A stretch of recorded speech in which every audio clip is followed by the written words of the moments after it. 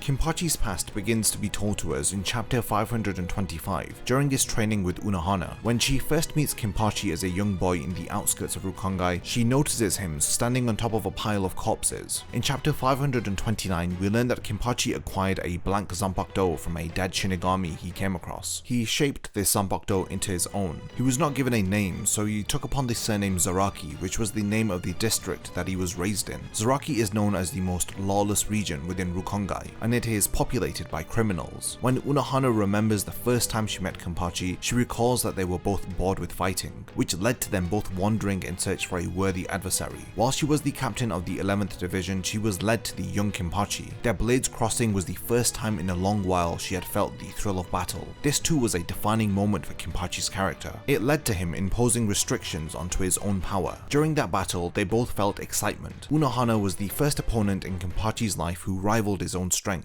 This was the first time that he was battling someone he did not look down upon. She was able to truly test his skills, but at that time when she battled the young Kenpachi, she was weaker than him. We learned that he felt hesitation during his encounter with Unohana. She was the only person worthy of being his enemy, but he came to think if he killed her, then he would never be able to enjoy a battle like this ever again. At this early point in his life, he began to unconsciously suppress and seal away his powers. He initially did this to match his powers to Unohana during their first battle. She ends up feeling responsible battle, as it was her weakness which led to Kenpachi sealing away his powers. This battle was the first time that Kenpachi felt fear in his life, as well as true enjoyment. To prolong this feeling, he sealed his powers away, which led to his defeat. After their fight, he began to admire Unohana and wanted to fight like her. I will come back to their relationship and look further into their rematch while discussing Kenpachi's growth during the 1000-year Blood War arc later on in this video. Continuing on with another fundamental moment from Kenpachi's past, we learn how he met his lieutenant Yachiru and the origin of his name in chapter 114. He meets her while he is under the shade of a tree covered in blood, surrounded by the corpses of his enemies. Her lack of fear towards Kenpachi's weapon, as well as neither of them having a name, results in him taking her under his wing. When he reflects upon his battle with Ichigo, he is reminded of the pain that he felt when he wandered aimlessly without a name. He had no identity of his own. He gave Yachiru her name when he decided to name her after Yachiru Unohana, the only person that he ever admired. This is an aspect of his character revealed to us in chapter 114, but this is explained in chapter 525. This is a subtle detail about him that foreshadows the unique bond that he shares with Unohana. At the same time, he also decides to name himself Kenpachi, which as we know is the title that is given to the strongest Shinigami of that generation. In chapter 206, we see another moment for Kenpachi's past, but from the perspective of his subordinate Ikkaku Madarame. After he is beaten by Kenpachi, he demands that he stops walking away and returns to finish him off. Like I mentioned earlier, Kenpachi quickly loses interest in his opponents who lose their strength. He is under no obligation to end his enemy's suffering. Ikkaku persists that he must be killed after losing. He is in no position to be making demands since he is bloodied and beaten, but he is trying to honor the outcome of the battle by forsaking his own life over this encounter. Kenpachi tells him if he loves fighting so much, then he should stop begging to be killed. He should only admit defeat after he has died. For now, he advises Ikkaku to consider himself lucky to be alive. He should devote his life to killing the one who let him live. Kenpachi earns his respect when he tells him to live and to kill him another day. After this battle, we learn through the second Bleach character data book, Kenpachi killed the captain of the 11th division, taking his position and officially acquiring the title of Kenpachi. He is the 11th person to acquire this title. In chapter 520, we are told that Kenpachi began to train with head captain Yamamoto in order to learn proper sword technique, since he was able to shortcut his way into the Gotei 13. After only one day of training, the head captain was forced to stop training him, as the Central 46 became concerned that he would soon realize his full potential and would become a threat to the Soul Society if he decided to rebel against them. During his battle with Noitara, Kenpachi does admit that he hates using the kendo techniques that he learnt, as his battles would end far too quickly for his liking. He only resorts to using his kendo when his life is on the line. His refusal to adopt new learning methods and utilizing effective strategies in battle adds to this notion that he was limiting himself, and was in this instance intentionally holding himself back. Despite being called Kenpachi, he was not living up to his full potential, as well as the title of the strongest that he had been assigned. He did not truly become the strongest Shinigami worthy of that title until his rematch with Unohana in the final arc. The newly appointed captain of Squad 11 eventually becomes the strongest Kenpachi in history. He does so despite having a nameless Zanpakuto and overcoming his limitations. He was able to command the respect of his subordinates, even Ikkaku, who despite having attained Bankai refuses to accept a promotion to a captain rank, just so that he may serve under and die for the man who earned his respect. Now that we know the origin of his character, let's now see where Kenpachi's bloodlust leads him, as we will now analyze his early appearances within the Bleach manga, paying particular attention to his growth and development after each encounter.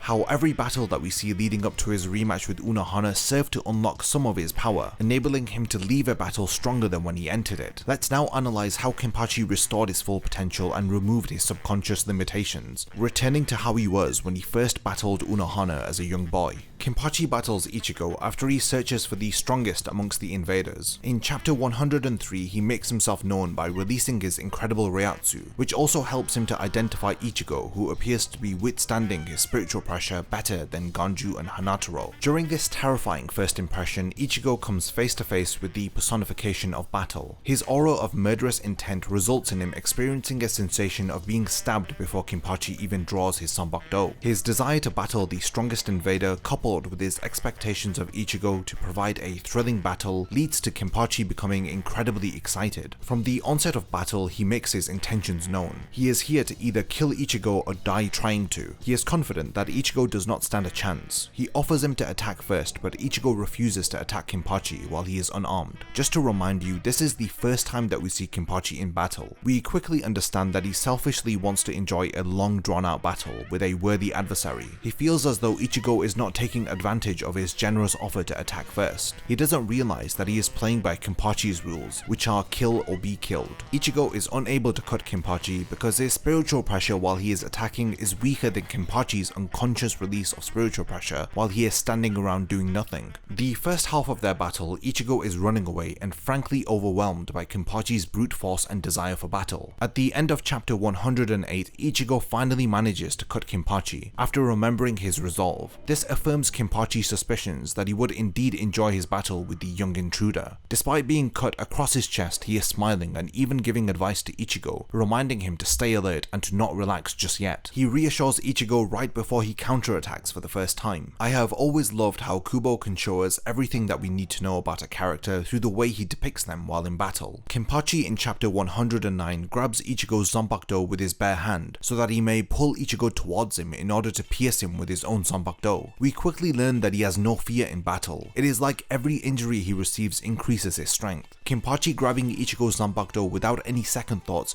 is enough to demonstrate how crazy he is. The lengths that he will go to in order to satisfy his thirst for battle is fascinating, as he reassures Ichigo to continue to defend, concentrate and attack. The first half of their battle ends with Kenpachi revealing that he does not know the name of his Zanbakudo. Because of this, his sword is always in a released state. His power was never sealed, so it does not need to release through Shikai or Bankai. Just like Kenpachi himself, his blade is the literal manifestation of raw power. Eventually, Ichigo relaxes and forgets to stay focused and keep his spiritual pressure elevated to prevent Kenpachi's blade from piercing him. There is understandable disappointment from Kenpachi, as there was a lot of promise to Ichigo. He was able to cut Kenpachi, he was focused enough to hear his bells. An opponent with this level of promise clearly did not come by often. The second half of their battle begins once Ichigo learns to understand and call upon his Zanbakudo by its name. In chapter 112, the tide of battle turns as Ichigo truly lives up to Kenpachi's expectations. He manages to cut Kenpachi a further 2 more times, and in doing so overpowers him, which excites and pleases the sadistic captain. Ichigo desires to end the battle quickly so that he may save Rukia, but Kenpachi desires to prolong their encounter. His character is written during this battle to really give off this sense that he has been deprived from the thrill of battle for so long. You can understand why Kenpachi is behaving the way that he is. He simply wants to feel enjoyment through battling someone who has the potential to kill him. I personally love how Kenpachi seems to be fueled by injury. It confuses Ichigo, who must be wondering how he can inflict so much damage to him but he still won't back down.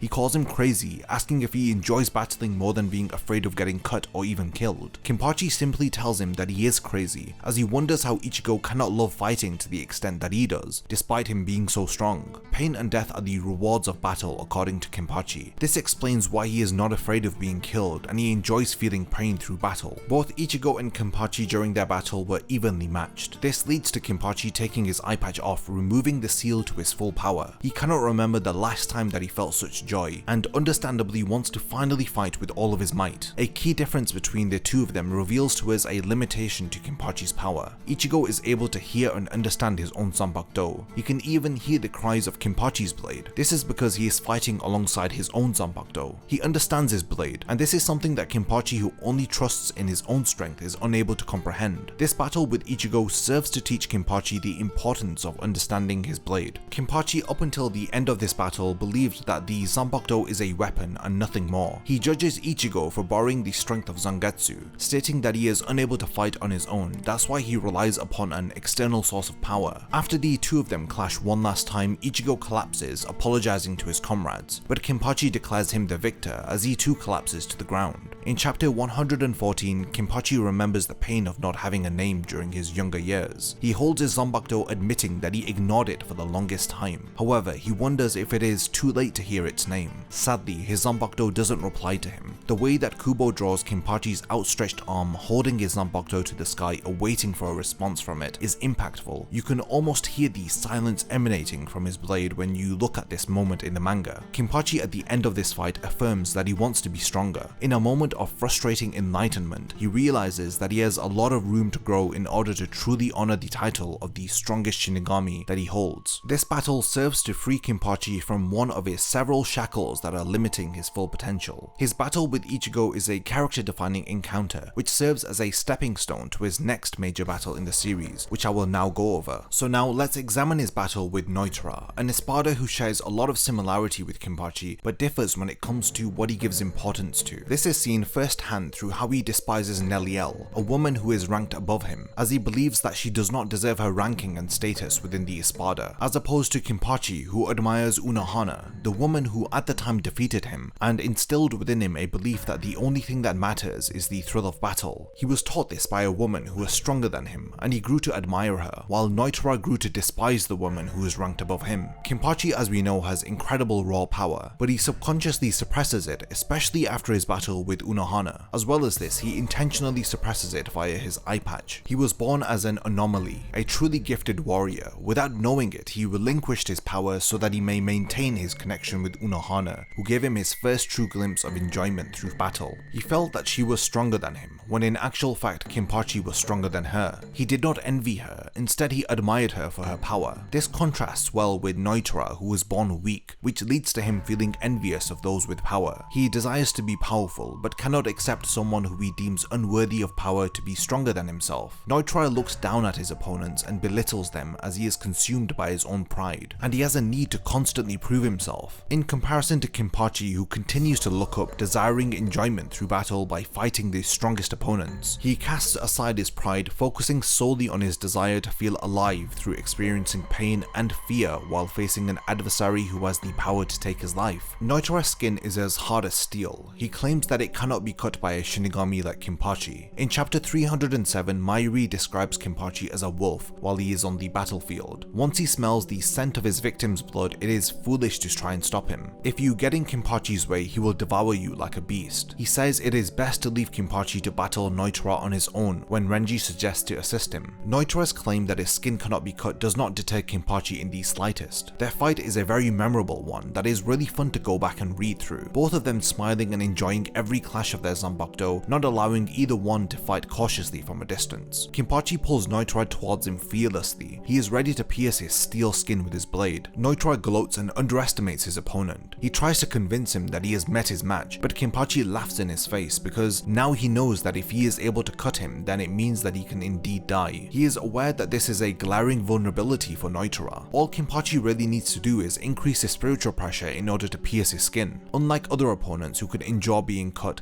he knows that Noitra would not be able to last as soon as Kenpachi draws blood from his steel skin. Moments after this, he does indeed cut Noitra's forearm, drawing blood from it, and it is just as Mayuri described. The wolf has smelt the blood of his prey. The beast cannot be reasoned with now until he devours that which is in his sight. Indeed, once Kenpachi gets used to the toughness of his skin, Noitra is no longer a match for him, even stopping his Sero with his bare hands. This is all before he even takes off his eye patch. No matter how many times Noitra attacks him, he only appears to be stronger after each injury. He is willingly fighting with an open stance to give his opponent the illusion that he is slowing down Kenpachi. Kenpachi, despite being incredibly powerful, still struggles to sustain his crazy fighting style. He even says that he will in fact die if he continues to be cut by Noitra. How was the strongest Shinigami struggling with Ichigo during the Soul Society arc, and how is he now having difficulty to endure the attacks of the 5th strongest Espada? The answer to this comes from his relationship with Unohana. We need to analyze his growth and development during the 1000-Year Blood War arc to truly understand the path that his character was on in order to live up to his name. Kenpachi makes his debut during the final arc by confronting Yhwach with the bodies of 3 Sternritters hanging off of his shoulders. Single-handedly one of the most badass Kenpachi moments. He shrugs off Hashwalt, who tries to defend his leader, but Kenpachi cuts to the chase by attacking Yuha, who blocks his Zanbakudo with his arm. In chapter 505, Kenpachi is easily beaten off screen. He is saved from being killed by the head captain. During the aftermath of the Quincy's attack, we learn that Kenpachi barely escaped death, as he is in a comatose state. There is doubt if he will ever regain consciousness and be able to fulfill his duties as a captain once more. In chapter 523, we see that Kenpachi has thankfully recovered and is being escorted to the lowest level of the Great Underground Prison by Unohana. She has been ordered by the new head captain Shunsui to train Kenpachi. It is fitting as we learn that she is indeed the first person to have inherited the title of Kenpachi, the first first generation strongest Shinigami, Yachiru Unohana. The entire video has been building up to this moment. This highly anticipated rematch explains how one Kenpachi passes down her legacy to her successor. We are about to learn why Unohana feels guilt when she thinks of Kenpachi's progress and his current level of ability,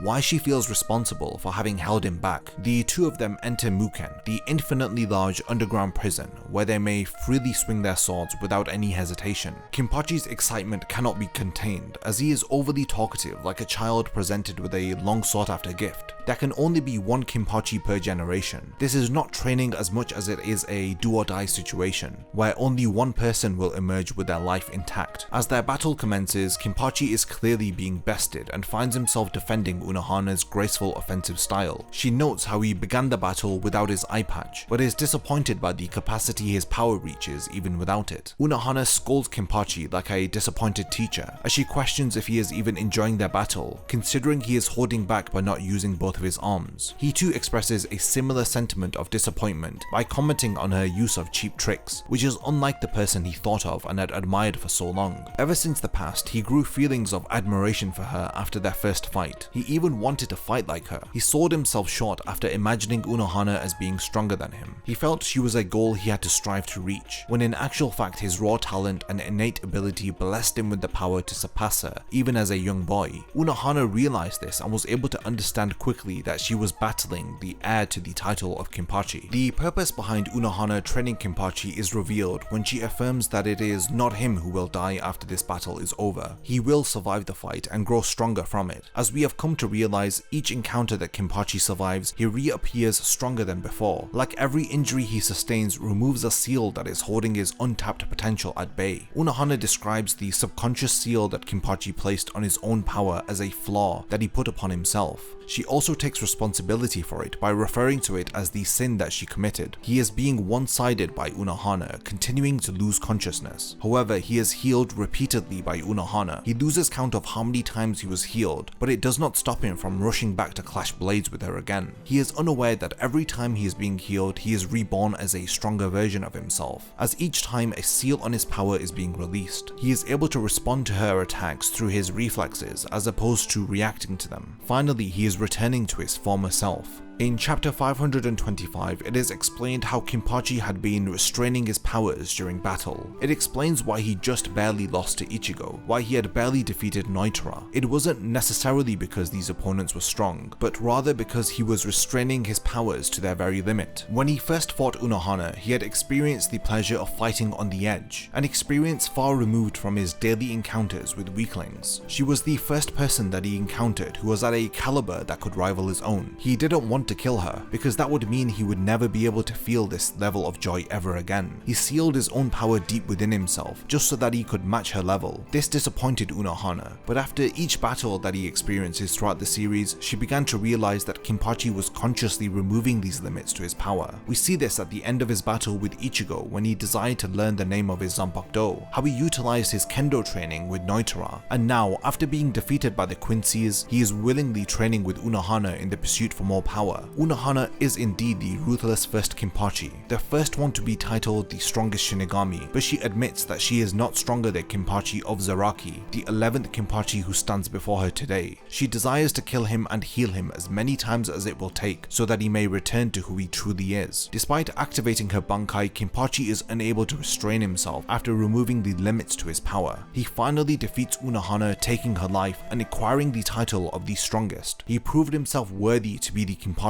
of this era. He may have lost the one person he had ever felt the most enjoyment battling with, but he had to let her go in order to surpass his limits. For now, there are plenty of distractions to keep him occupied. He has powerful opponents, the Quincy who he needs to fight, and he has powerful allies who are as strong as he is to aid him in battle. Kenpachi can now let go of his attachment to Unohana and grow as a character who the Soul Society can rely upon to protect them. At this moment, his sword is finally able to speak to him. We can hear his Zanpakuto telling him that it has always been beside him in battle, watching him and remaining loyal to him. It introduces itself as Nozarashi. The Zanbakudo he thought had no name finally answers him after all of this time. Utilizing his newly acquired powers, he battles against the Sternritter Grammy during the Quincy second attack. Once again, he battles an opponent who claims that they cannot be cut by a Zanbakudo. Grammy has the ability to bring into reality anything that he can imagine. He is the self-proclaimed strongest Sternritter. It is natural that he would end up fighting the strongest Shinigami. Grammy arrogantly says that he will not need to use any of his fingers to defeat Kenpachi. He will simply defeat him by using his mind. However, his tactics have little effect on the new and improved Kenpachi. Grammy had always felt like the strongest, so he never had any desire to defeat anyone because he felt that he had nothing to prove. But Kenpachi is bringing his bloodlust out of him.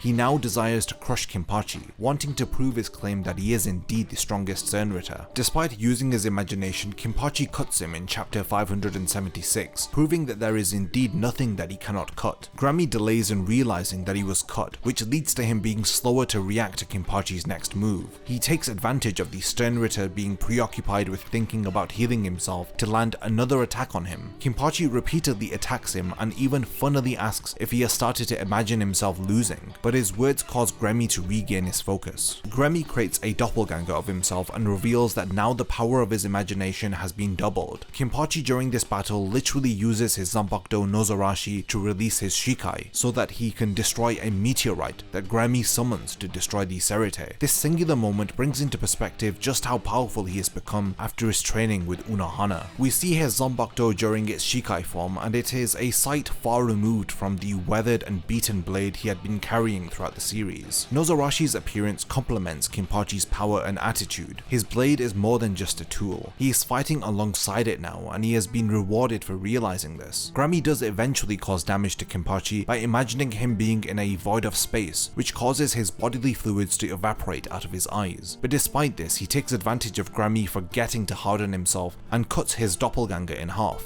Despite him imagining to be stronger than Kenpachi, he is unable to transform into such a form. His muscles and tendons tear apart as they grow far too quickly for his body to adjust alongside and contain. Imagining a form required to defeat the monstrous Kenpachi is what ultimately ended Grammy's life. Kenpachi even says that his downfall was to imagine him as a monster. He tried becoming a monster like Kenpachi, which ironically was too much for him to handle. After the conclusion of this battle, his lieutenant Yachiru has disappeared. We can assume it is because she has merged with Kenpachi's Zanbakudo. She was always an aspect of his power that was waiting to be awakened. The next significant encounter which serves to reveal more information about Kenpachi is his final battle in the series with the Sternritter Gerard. He arrives to assist Hitsugaya and Byakuya and wastes little time by cutting off Gerard's forearm. However, the Sternritter has an ability called Miracle, which allows him to turn people's wishes into reality. Despite this, Kenpachi is relentless and battles trying to close the gap between their power. In chapter 668, he is overwhelmed and swatted to the ground, but he is awoken by Yachiru. She reappears to encourage him to get up and continue fighting, saying that if he uses her properly, then there is nobody that he cannot cut. This moment does indeed suggest that Yachiru has indeed been a Zanbakudo spirit all along, affirming the notion that she fused with his Zanbakudo. She suggests that Kenpachi uses his Bankai, which is incredibly unexpected. After Kenpachi finally activates his Bankai, his skin turns into a red color, and the shape of his Zanbakudo changes. He appears to have transformed into a monster, and he has lost all of his sense of reason. He looks like a demon in this form, especially with the two horns on his head. Kenpachi then begins to attack Gerard, completely cutting off his arm. What Yachiru said to him earlier appears to be true. In his Bankai form, there is nothing that he cannot cut. This is a theme which is constantly brought up throughout most of his battles. His opponents arrogantly gloat about having steel skin that cannot be cut, only for Kenpachi to prove them wrong. After cutting Gerard in half, he activates his Quincy Holy form. Kenpachi attempts to resume the battle, but his right arm suddenly tears apart, as we learn that Yachiru released too much of his power, resulting in his body not being able to handle it. This highlights how untapped Kenpachi's power is. He is caught off guard and attacked by Gerard, and this reverts him back to his normal form. After Hitsugaya weakens Gerard, we see Kenpachi persistently assist him by sweeping Gerard off of his feet. After the war with the Quincy ends, we see Kenpachi return to his life as the captain of the 11th Division. The only difference is that his Lieutenant Yachiru is no longer beside him. After having read through every moment that Kenpachi appears within the manga, it is difficult to dispute that he is a really well written character. He had several elements to his character which were introduced early on, which foreshadowed his end goal of him defeating Unohana, as well as a acquiring the true power of his Zanbakudo. His power knows no limits, as we learn from his battle with Grammy. It is thanks to Kenpachi's body that he is able to store so much power within it. However, against Gerard, he learns that he is prone to overloading on his own power, which has painful consequences on his body, causing his body to tear apart in a similar way to how Grammy's body was torn apart, trying to contain such raw, limitless power. Through Kenpachi, the Soul Society has a powerful protector, who by the end of the series earns the right to be called the strongest Shinigami. The Nameless Wanderer ended up calling himself the Kenpachi of Zaraki. He was bored until he fought against the woman who taught him how to enjoy fighting. She was the only person he ever admired, but he had to kill her in order to realize the true extent of his power. His lieutenant, who stayed beside him while he carried a nameless Zanbakudo, ended up being the spirit to his Zanbakudo. She later assisted him to awaken the bloodthirsty demon that lay dormant within. Through activating his Bankai, Kenpachi is indeed a monster to be feared, a character that you either love or hate. But one thing is for certain, you won't ever forget the way that he sadistically smiles while excitedly feasting upon his prey. What do you think about Kenpachi Zaraki? Has this video helped you to understand his character better? I would love to hear your thoughts on his progression throughout the series, and if he left a memorable impression on you too.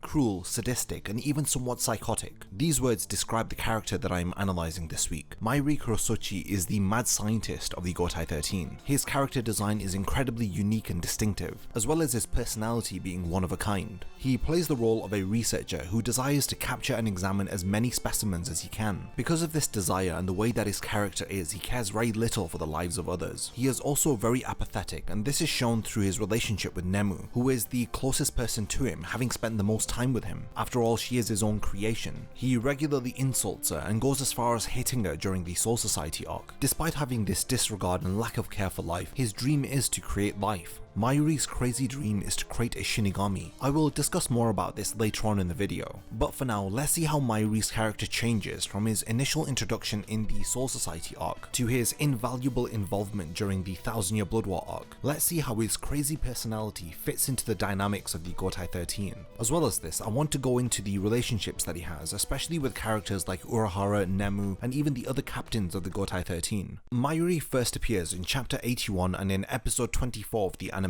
During his first appearance, we see him gathered with the other captains. As they question why Gin Ichimaru is behaving suspiciously, they are asking him why he let Ichigo and his friends get away. Gin replies by saying that he assumed that they were dead, but Mayuri, who is very specific with details, says that Captain Class Shinigami should be able to sense the disappearance of a being. In his first lines in the series, he questions Gin Ichimaru's negligence. When Gin wonders if Mayuri is proposing that he let the intruders get away on purpose, Mayuri replies that this is exactly what he is thinking. Through this very early interaction, we learn that he isn't afraid to speak his mind. As well as this, the most striking aspect of his character is his very distinctive appearance. Through some character data books, we learn that Mayuri covers the entirety of his body with black and white paint. He removes all of this makeup before going to bed, and every morning he has to spend several hours to reapply all of it. Credited to Kubo's ability to draw incredibly unique and distinctive character designs, his appearance changes during every arc. Most notably, the design of the face paint that he applies is always altered, and the golden accessories which frame his face are also changed. You always know that a new arc has started whenever you see Mayuri, who appears completely different to the last time that you saw him. Through Mayuri's character, we are introduced to a lot of the corrupt aspects of the Soul Society. During the Soul Society arc, they try to impose what is right and wrong onto Rukia,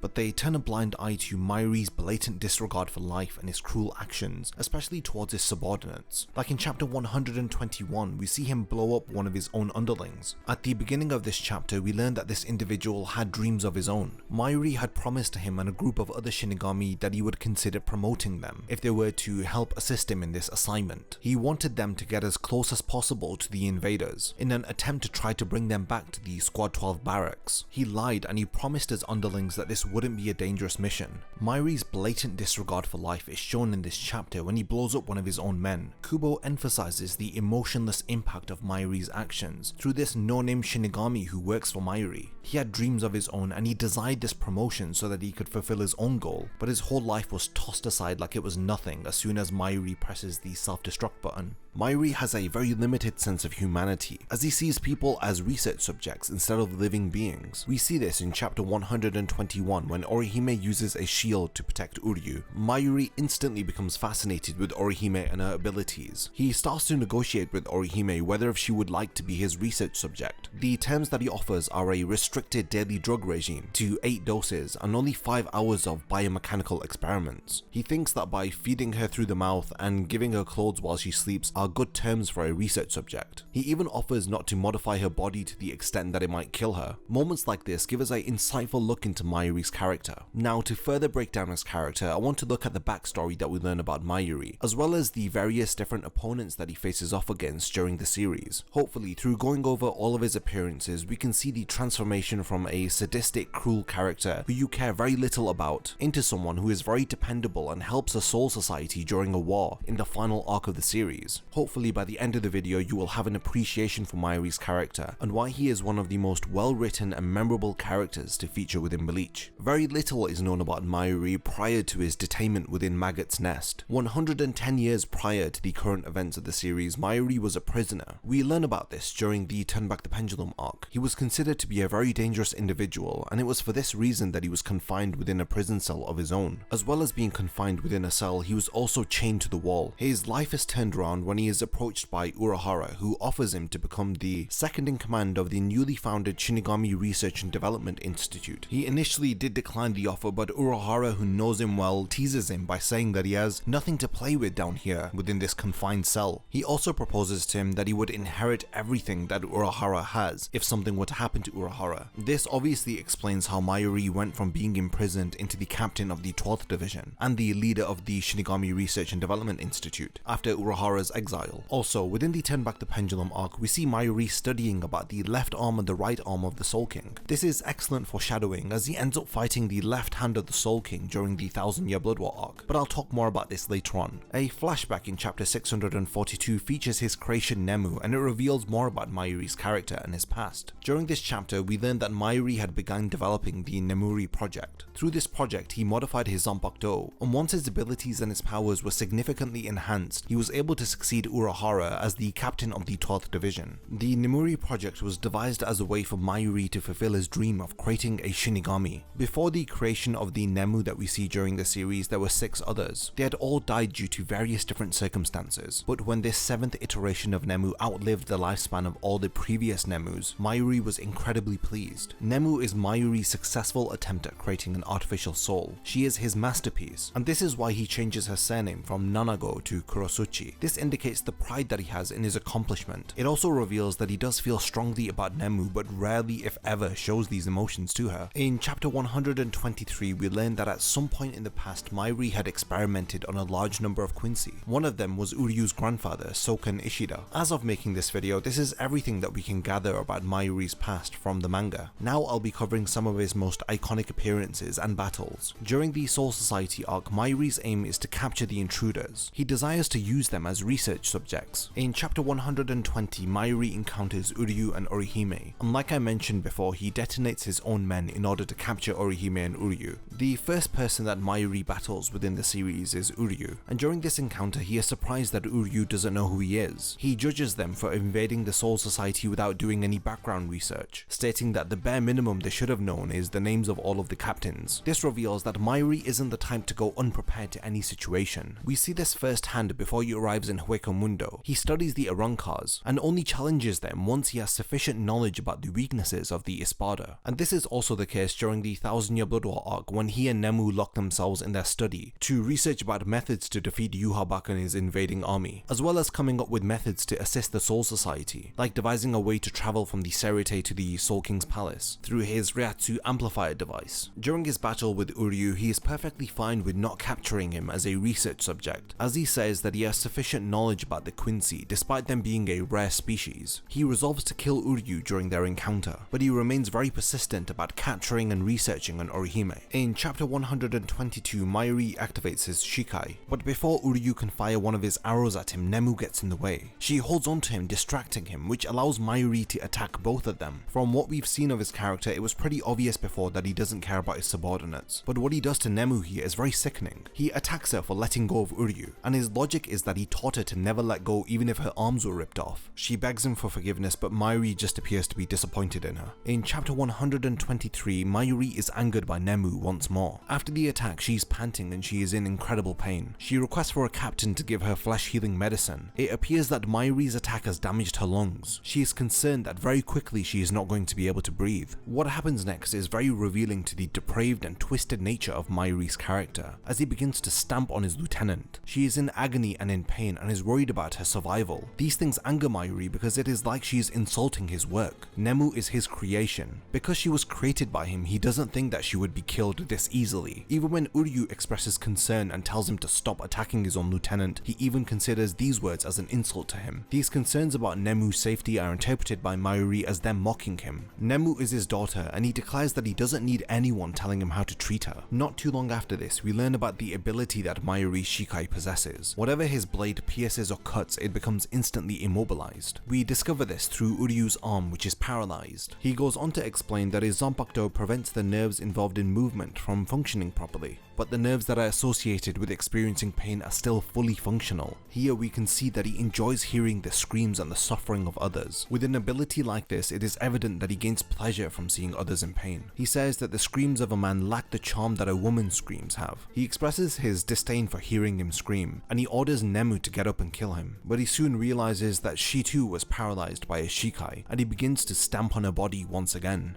After Uryu continues to be persistent and tells him to stop attacking Nemu, he turns his attention over to him. Because he is apathetic, he doesn't understand why Uryu is showing concern for one of his enemies. He wonders if Uryu is trying to behave honorable because of his Quincy pride. He knows about this because of the countless Quincy that he experimented upon. Disturbingly, he reveals that this is what the Quincy always speak about just before they die. He assumes that Uryu is on the verge of death, so he must be behaving honorably for this reason. The turning point of this battle is when Mayuri tells Uryu that he has studied thousands of Quincy. He describes his experiments in detail, as he says that he applied different stimuli to their mind, and he observed their bodies reacting to them. He speaks about torturing their bodies, dissecting them, drilling holes into their skulls, even mentioning that he made parents burn their own children. This rare species was thoroughly studied by Mayuri. As someone who is in charge of the Soul Society's Research and Development Institute, his actions reflect very poorly on the Soul Society as a whole. Mayuri mentions that every single one of the Quincy at one point mentioned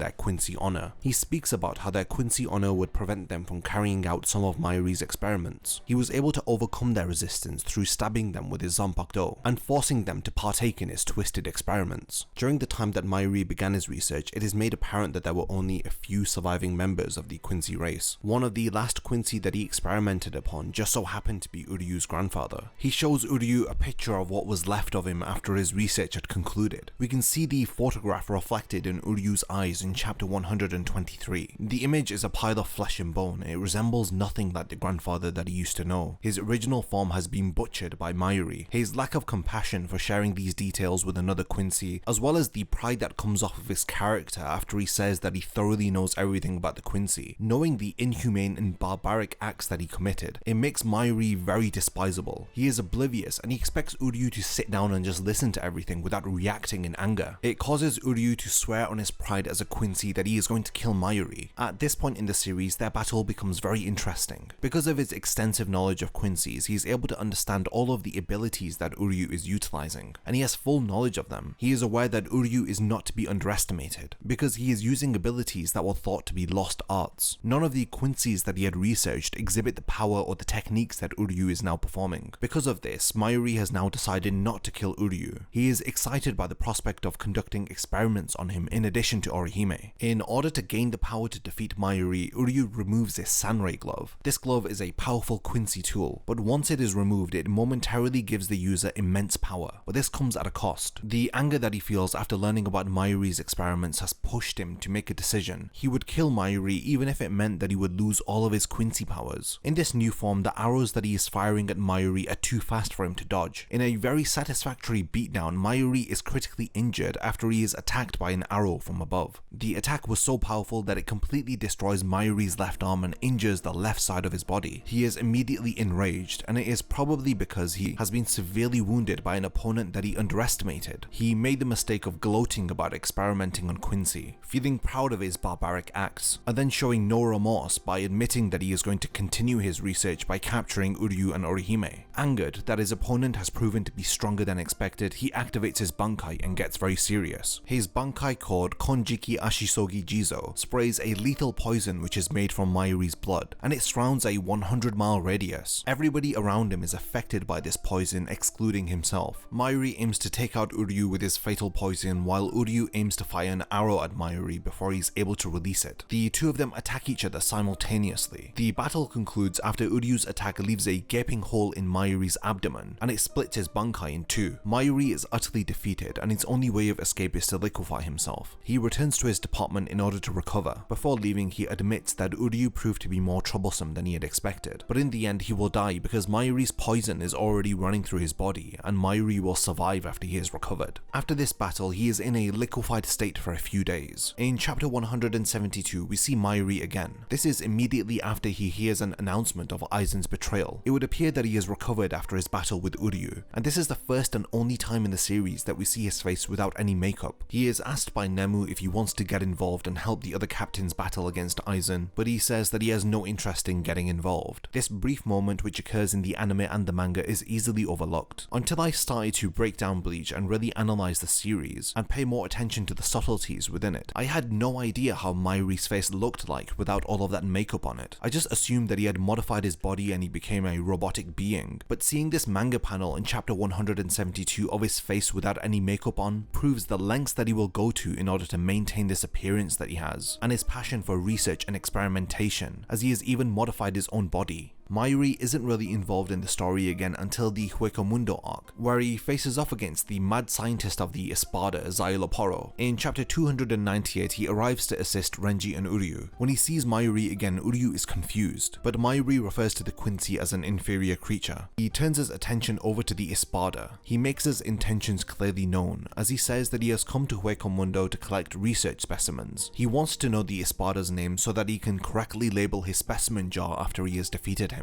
The battle between the two of them, despite being very brief and short-lived, is an appropriate matchup. It is one mad scientist battling against the other. The battle between the two of them commences in chapter 303. Zaioloporo is already using his Resurrection, and through it he uses a voodoo ability where he creates a doll of Mayuri. Initially it appears that the Espada has the advantage as Mayuri is coughing up blood and is injured by his voodoo doll ability. He stops pretending to be hurt and reveals that Zaioloporo's abilities have no effect on him. Through the voodoo doll, he breaks his organs and his tendons. He destroys his body, but he's confused as to why Mayuri won't die. But like I mentioned before, Mayuri is the type of character to take precautions before entering into battle. During his battle with Uryu, he implanted a surveillance bacterium within his body, and it was because of this he was able to watch Uryu and Renji battle against the Espada. Prior to arriving onto the battlefield, he took the precaution to replace all of his tendons and his organs with dummies. After the Espada takes his lieutenant Nemu captive, he wastes little time by activating his Bankai and attacking the Espada. He is devoured by Mayuri's Bankai, but he ends up recreating himself inside Nemu's body, and this is thanks to Zaioloporo's Resurrection. He speaks about the concepts of immortality and perfection, likening his rebirth to the rebirth of a immortal phoenix. Despite his Bankai having consumed him, he found a way to continue his life. Through implanting himself within his enemy, he was reborn. Zaioloporo describes his existence as an endless cycle of death and rebirth. Because of this, he considers himself to be the perfect life form, so it appears that Mayuri is up against an opponent who cannot be killed, and it is for this reason that he declares that it is impossible for Mayuri to kill him. After this monologue ends, Mayuri doesn't appear to be threatened in the slightest. He just reacts by saying that it is very interesting. He is intrigued by the Espada's abilities, and he wonders if this is the extent of his powers. He wonders what other abilities that Zaioloporo has that he is hiding from him. He demands that he shows him all of his hidden powers. Even though his lieutenant Nemu lays there lifeless, he's not concerned about her. All of the energy has left her body after it was drained by the Espada to rebirth himself. Instead, Mayuri is more intrigued and focused on his opponent's powers. Because Mayuri's Bankai is a living being, after it consumed the Espada's body, he was able to control his Bankai through its nervous system. But Mayuri, who once again proves to be the most prepared captain within the Gotei 13, says that he foresaw an event like this occurring. He already had had countermeasures set in place in case of his Bankai being manipulated by the enemy. Mayuri reveals that he modified his Bankai to self-destruct in the event that anyone tried to control it. After feeling sufficiently content that the Espada has revealed all of the tricks that he has up his sleeve, he decides to wrap up their battle. The method that he uses to kill Xyloporo is incredibly unique. The technique that Mayuri uses is one of my favorite conclusions to a battle within Bleach. He decides to use the Espada as a test subject for one of his new drugs. He reveals that this new drug is already in the Espada's body. Xyloporo had come into contact with this drug when he was inside Nemu's body. Her body had been planted with a number of drugs. Ironically, he says that this drug that has been implanted within his body will make him a superhuman. As we know, Mayuri isn't the type to enhance others' abilities, so we can only assume that he is going to inflict an incredible amount of pain onto his opponent. This indeed appears to be the case, as Mayuri explains that in certain life or death situations, people's senses are heightened to the highest degree, and it is because of this that time sometimes appears to slow down for them. He uses an example of senses being heightened to the highest degree through describing a battle between two master swordsmen, and how their battle appears to be in slow motion due to their sharpened senses. Mayuri says that he developed a drug which induces a similar effect. When the drug starts to take effect, his senses are elevated, and because of this, everything around him starts to slow down. He ironically describes him as a superhuman. He says that normal movements are far too slow for his perception because of his senses being heightened. His sense of perception has been slowed down to such an extent that a moving bullet would appear to be frozen in air to him. There is no point in underestimating Mayuri and the extent of his sadistic behavior, as he says that he can amplify this slow motion effect a trillion times. He explains how he used an undiluted dose on the Espada. Mayuri explains that the dose that he used will cause Xyloporo to perceive 1 second as 100 years. This is maddening and one of the most unique methods utilized to defeat an opponent. Mayuri pierces his hand with his Zanbakudo and thrusts his blade into his heart. He describes that his senses have been heightened to such a degree that his body has been left behind. The feeling of Mayuri's Zanbakudo entering into his heart will be felt for an entire century. The intense pain that he will experience for over 100 years will turn his bodily fluids into dust. In chapter 306, we see the Espada wrinkled and aged, as his senses have perceived multiple decades of time having passed. He is begging for Mayuri's sword to finally pierce through his chest and enter into his heart. The excruciating feeling of being trapped in one moment and anticipating your death causes Xyloporo to lose his mind. He begs for the sword to quickly enter into his heart and to end his existence. Mayuri comments on the Espada's earlier claim when he described himself as a perfect life form. He says that nothing in this world is perfect, and it is for this reason that people yearn for perfection. But Mayuri questions whether if perfection really is desirable. He reveals that he hates this concept of perfection, because perfection is a dead end, because once you have made something perfect, there is no room for innovation or improvement. He feels that there is nothing that you can gain after attaining perfection. The philosophy that Mayuri adopts and what he considers to be a true scientist leads him to liken the concept of perfection to despair. He explains his beliefs about perfection to the Espada before thrusting his Zanbakudo into his heart, finally killing the Espada. Mayuri states that the moment that Xyloporo mentioned perfection, that was the moment that his fate was sealed. He had already lost to him. Like he mentioned before, after attaining perfection, it prevents you from innovating and improving. Mayuri proves himself to be the better scientist, through always being one step ahead of his opponent throughout this entire battle. Through constantly innovating and improving, he was able to defeat the Espada in an unpredictable manner. If Xyloporo didn't consider himself to be perfect, then he may have been able to keep up with Mayuri. But because of his self-confidence and his belief that he was a perfect life form, he was bested by the Shinigami and proved that he was indeed the inferior scientist. Like I mentioned before, I love the battle between the two of them, and I think that the conclusion is incredibly unique and one of my favorite ends to any battle. It is a very cruel and merciless death that Xyloporo experiences. Despite all of the wrong that the Espada did in his life, it is difficult to say whether if he deserved being a part of Mayuri's drug trial. In the end, as much as I love this battle, I do feel like it was short-lived. It is always a pleasure to see Mayuri on screen, but I feel like his battle with Xyloporo was cut short because the Espada had already spent plenty of time battling against Uryu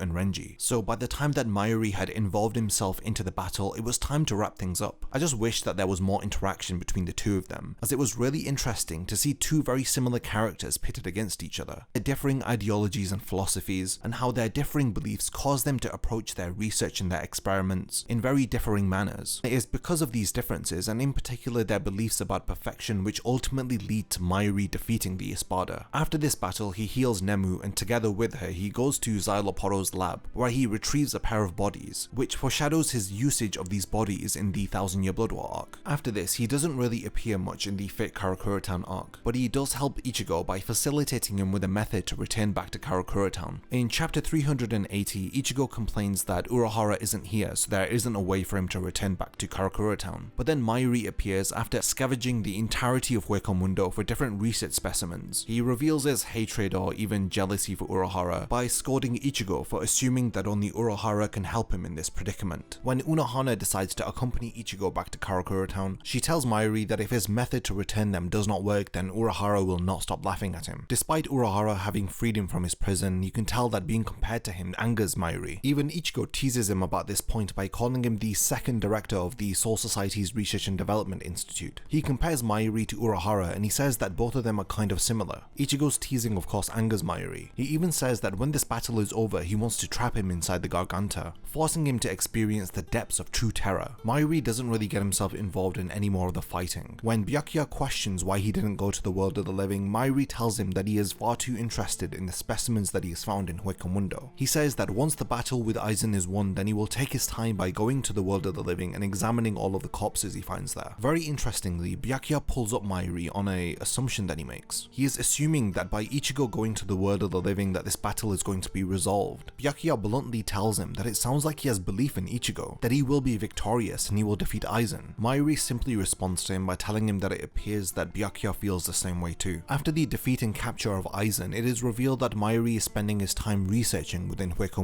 and he doesn't really involve himself into the story again until the Thousand Year Blood War arc. He plays a very pivotal role during this arc. Without Mayuri's help and his assistance, the Soul Society would have been severely disadvantaged against the Quincy. In chapter 480, right at the beginning of the Thousand Year Blood War arc, it is Mayuri who hints that it is the Quincy who are behind the large numbers of hollows that are disappearing. In chapter 488, Mayuri along with his lieutenant convey the details of their research to the rest of the captains. He tells them the identity of the army who is planning on invading the Soul Society, revealing that this army is made up of Quincy's. In chapter 489, a very interesting conversation occurs between Mayuri and the head captain. He tells the head captain that he killed 28,000 citizens of Rukongai. He did this in order to maintain the balance of the souls in the world of the living and within the Soul Society. This was of course because of the Quincy who had killed a large number of hollows, which disrupted the equilibrium of souls between the Soul Society and the world of the living. He had done this without getting any authorization. Mayuri's reason for doing this without getting permission was that it would have taken far too long. He was aware that because of the severity of the situation, permission would have been granted to him. He went ahead and killed these residents of Rukongai and was willing to accept responsibility for his actions later. But the head captain responds by telling him that this whole situation could have been avoided if only the Research and Development Department had reported about the Quincy's much sooner. But Mayuri here questions the head captain directly and he tells him that that simply just isn't true. Mayuri says that he foresaw the impending threat of the Quincy's when he first lay eyes upon Uryu during the Soul Society arc. He had warned the head captain that it was inevitable that the Quincy's would have returned, but this information was disregarded. The head captain had considered this information to be absurd. The head captain had assumed that all of the Quincy had been wiped out and they were no longer a threat to the Soul Society. Mayuri sets the captain straight here as he pushes the blame off of his Research and Development Department and instead lays the blame onto the head captain himself. He says that he is the main reason as to why the Quincy have returned now. It was because the head captain did not kill that man from 1,000 years ago. That man who Mayuri is referring to is of course Yhwach.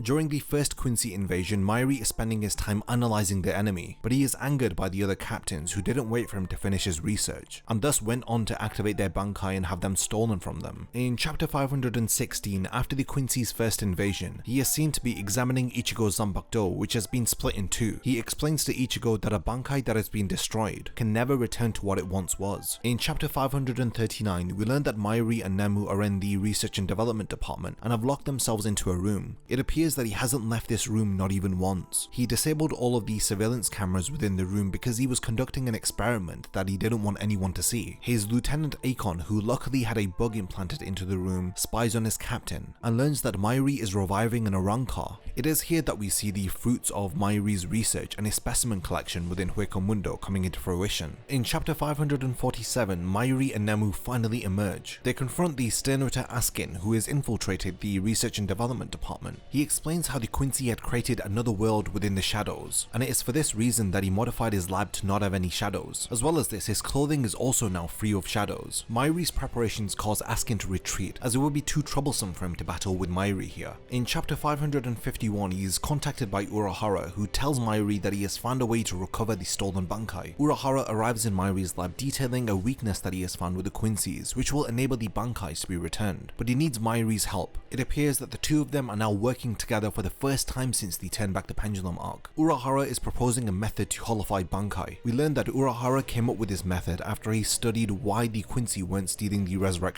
of the Arancars. He was able to deduce that stealing the resurrections would be disadvantageous to the Quincy's. Mayuri adds to Unohana's findings by saying that the Quincy have a fundamental fear of that which endangers their life. That which they fear is hollows. Through holifying a Bankai, the Bankai will become poisonous to the Quincy's. In chapter 589, Mayuri returns to the battlefield and faces off against the Sternritter Giselle. He appears to be interested in her ability to turn her opponents into zombies. When the Sternritter summons zombified Shinigami to attack Mayuri, he says that he himself cannot battle with them because he is a captain of the Gotei 13 and he is familiar with them. He sarcastically says that he has too much love within him to fight against people that he knows. Continuing with his sarcasm, he says that he is left with no other choice but to ask the Arancars that he has revived to battle against the zombified Shinigami. He is impressed by how they've turned out and he says that it was worth taking them from Xyloporo's lab. When Giselle summons a zombified Hitsugaya to battle against Mayuri, he is left with no choice but to subdue him, because he doesn't want Hitsugaya to take out all of his test subjects. Funnily enough, he doesn't like cruel things happening to his test subjects without his consent. He doesn't want this zombified Hitsugaya to beat them up or make them experience pain, because he would rather be the one who's inflicting the pain onto them. Mayuri ends up deciding that for the sake of the Serite, he is going to try out many different drugs onto Hitsugaya. He immobilizes Hitsugaya and the other Shinigami who had been zombified. He then defeats the Sternritter Giselle, thanks to the help of Kensei and Rose. Mayuri reveals that he is able to take control of her zombies. He orders the two zombified captains to stab her through the heart. He ends up reviving the captains who have been zombified, but at the cost of shortening their lifespan. He does this as he deems their survival necessary for the sake of the Soul Society. The final opponent that Mayuri faces off against in this series is the Sternritter Pernida, who ends up being the Soul King's left hand. Mayuri immediately learns through Pernida's encounter with Kenpachi that the Sternritter slips its own nerves into its opponent's body, thus allowing it to control their movements. He counters the Sternritter by exposing its nerves to an acid. This is another very interesting battle, as Mayuri has countless drugs that he can use for the nervous system. Some characters are more suited to battle against certain opponents, like when Kenpachi battled against Pernida moments ago. You can tell that their pairing wasn't suited, and if Mayuri didn't paralyze Kenpachi, then he would have continued to battle until this Sternritter would have controlled every limb in his body and crushed him. This is not the type of enemy that you can blindly run into battle with. Mayuri is the excellent matchup, not only because of his intellect, but he isn't the type to rush into battle without thinking things through. He purposely let Kenpachi attack the enemy so that he could learn more about the Sternritter's abilities. After gaining sufficient information, he paralyzed Kenpachi. He tells the Sternritter that he must honor the sacrifice of Kenpachi.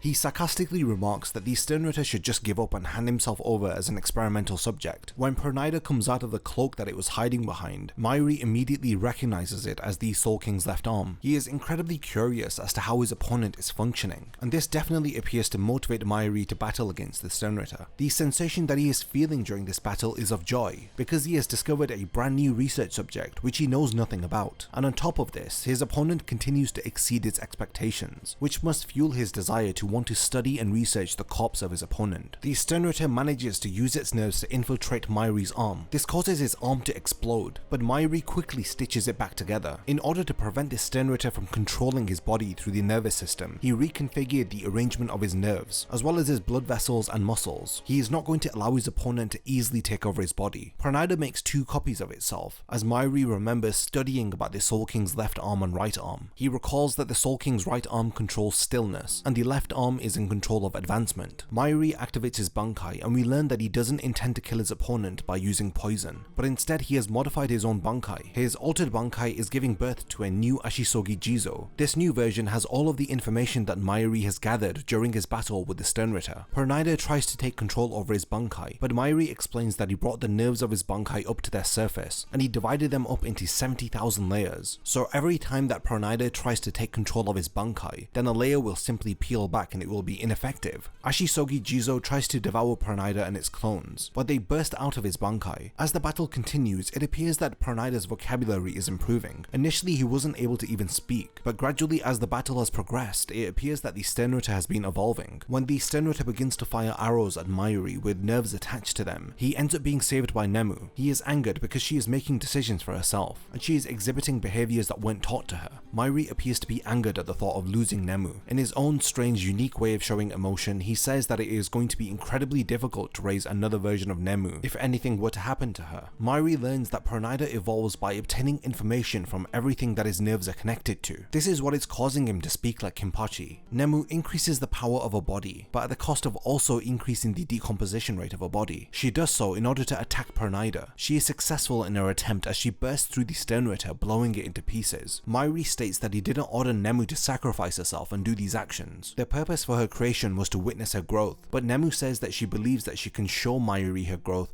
by protecting him. During this battle, Mayuri is embarrassed several times, particularly at the way that he restitched his arm together. He says that he was rusty, and now he feels humiliation by letting his lieutenant Nemu battle in his place. He watches his creation in her final moments battle against the Sternritter. In chapter 643, Nemu's body is torn apart by Pernida's clone, right in front of Mayuri's eyes. After Nemu's death, something fascinating happens. Mayuri begins to see a vision of Xyloporo, who questions if he is feeling despair. He reminds Mayuri of his words about perfection, how he described that perfection was meaningless to a scientist, likening perfection to despair. He reminds Mayuri about how much he disliked this concept of perfection. This vision of Xyloporo begins mocking Mayuri, as he states that Nemu died because she wasn't perfect, and for this very reason there is room for improvement. If he was to create another Nemu, then he could improve it by eliminating all of the aspects which led to this Nemu's death. This mental image of Xyloporo deduces that Mayuri thought of Nemu as being perfect. He mocks Mayuri for believing that he had created something that was perfect. He ridicules him for contradicting his own beliefs about perfection. He tells Mayuri that he should be thanking the Sternritter for shattering Mayuri's arrogance, and how he had allowed himself to become so negligent. This vision of Xyloporo then begins to instill more despair into Mayuri, stating how he is at the end of his rope. He has tried everything, but now he is left alone and helpless. On top of this, his creation Nemu that he started to believe was perfect has now been destroyed. Mayuri doesn't give in to despair. As he gets rid of this vision of Xyloporo, he is disappointed in himself that he is reminded of his negligence by someone that he doesn't even consider to be a true scientist. Ignoring the vision of the Espada, he instead chooses to smile in the face of Pernida. He then welcomes the Sternritter and its clone to consume the remains of Nemu. He ends up killing Pernida's clone after he had replaced Nemu's regenerative cells with cells that multiply at incredible speeds. He had increased the replication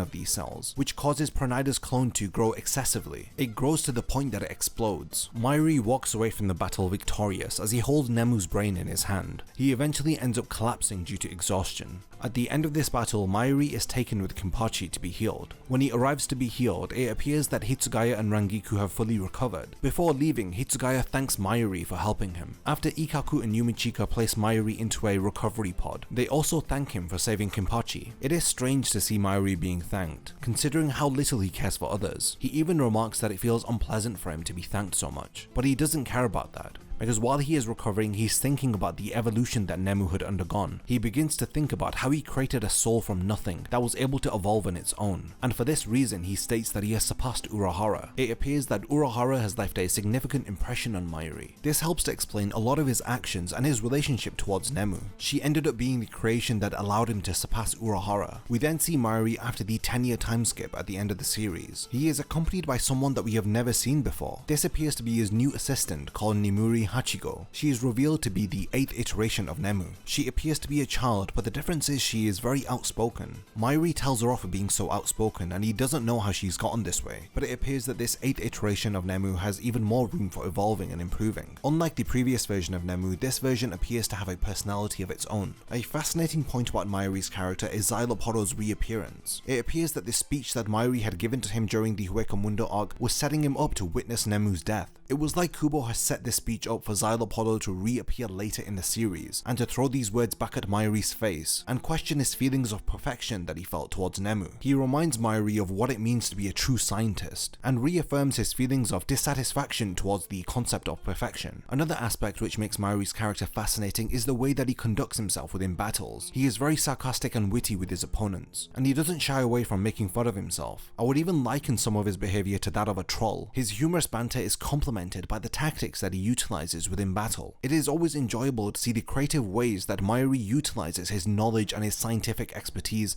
to take down his opponents. In addition to all of these likable aspects of his character, there is a lot to dislike. There is no doubt that his character has committed unspeakable acts, whether if it was the dissection of numerous Quincy's, including Uryu's grandfather, or even his sickening treatment of Nemu, his own daughter. The thing about Mayuri's character is his sadistic actions are backed up by this belief that whatever he is doing, it is for the sake of the Serete. But you have to ask yourself, in this case, do the ends really justify the means? And if they do, you really have to question how messed up the Soul Society really is. There is no doubt that Mayuri's research and his assistance was vital in helping the Soul Society to battle against the Quincy. But despite all of this, how much of these sickening and messed up things that he does are the Soul Society truly aware of? And how much of it do they turn a blind eye to? During the Soul Society arc, the cruelty of his character was focused upon heavily, but as the series progresses, he becomes more and more likable, and a shift does occur. When Mayuri isn't considered to be an enemy, he is a very reliable ally. And I've mentioned this several times, without his help, the Soul Society would have truly been in trouble during the 1000-Year Blood War arc. His crazy personality and the intelligence that he uses to take down his opponents helps to change our opinion of his character. There is a reason why Tite Kubo considers Mayuri to be one of his most favorite characters. I mean, Kubo likes this character to such an extent that he posted pictures up on his own Twitter of him dressing up as Mayuri. In the end, the way that Mayuri assists the Soul Society during the Huecomundo arc and the 1000-Year Blood War arc helped to redeem his character, at least in my eyes. Alongside with helping the Soul Society, he does still continue his twisted research and his experiments, but at least now he is conducting his research and his experiments on characters who really you couldn't care less for, like the Arancas that he had collected during the Huecomundo arc. I feel like ever since Ichigo and the others infiltrated the Soul Society, Mayuri's character was also impacted. I do believe that a slight softening of his character has occurred, because by the end of the series he is willing to help out the Shinigami. An example of this is when he actively decides to de-zombify Hitsugaya and the others. I feel like in the past he would have been more selfish and not helped them if it didn't benefit him in some way. Clearly there is a lot to discuss about Mayuri's character, and I didn't expect this video to be 40 minutes long, but I do want to continue the discussion in the comments. After watching this video, what are your thoughts about Mayuri? Before watching this video, did you not really care about his character, or did you already think very highly of him? I would love to hear your thoughts about specific elements of Mayuri's character. In particular, I want to hear more thoughts on his philosophy of perfection. So if you've enjoyed this video and want to contribute to the discussion, then let me know by leaving a comment under the video. This week I'm analysing the character of Ukitake Jūshirō. Alongside Shunsui, Yamamoto and Unohana, he is one of the oldest captains of the Gotei 13. Throughout the story of Bleach, Ukitake was hyped as one of the most strongest Shinigami, an individual who we had longed to see take part in a battle, but unfortunately the way that the story panned out, Ukitake's character was negatively affected by a lot of the events that occur in the story. In this video I'm going to talk about a lot of the wasted potential that I see for his character. In order to do this, I need to cover the backstory that we learn about Ukitake. Then following a brief explanation of his past, I want to go over all of the events that occur within the story that surround his character. I want to thoroughly go through the way that Kubo has written Ukitake's character, and examine the relationships that he forms within the Gotei 13. So if you're of the predisposition to believe that I only praise Bleach, then this video is going to be proving you wrong. I personally thought that Ukitake's character had a lot of potential, but I just feel that it wasn't utilized properly. So let's begin my analysis so that I can explain my reasoning behind my stance. Ukitake first appears in chapter 23 of the manga during Ichigo's battle with Grand Fisher, while Rukia remembers words from her captain, preventing her from going to assist Kaien in order to protect his honor. And these events take place in episode 9 of the anime. But his formal appearance, where we get to see his character, occurs in chapter 116, where he is introduced as the captain of the 13th Division. He is told about the supposed death of Aizen and is determined to investigate what is going on. Later during this arc, he arrives to prevent Byakuya from killing Ganju Shiba. From the exchange between the two captains, we can see that Ukitake is more easygoing,